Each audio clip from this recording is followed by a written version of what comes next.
Lluç amb salsa verda, una recepta fàcil i deliciosa. Necessitem lluç fresc o congelat, cloïsses, farina, mantega, fumet de peix o aigua, bastant julivert, sal, oli i pebre.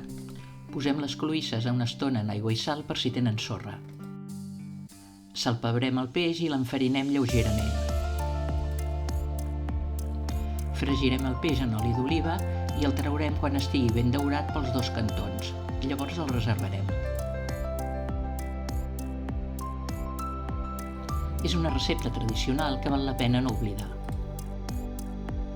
Fem coure les cloïsses amb una mica d'aigua i les traiem en quan s'obrin. Reservarem aquesta aigua per afegir-la al fumet o directament a la salsa. Trinxarem ben petit el julivert a mà o amb un robot. Fonem la mantega en un cassó i hi afegim 2 cullerades de farina a poc.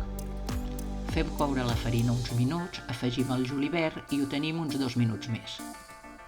Incorporem el fumet a l'aigua i ho fem coure uns 5 minuts remenant sempre. La salsa ens ha de quedar clareta perquè després es passeix més. Col·loquem el lluç en una cassola amb una mica d'oli i afegim les cloïsses.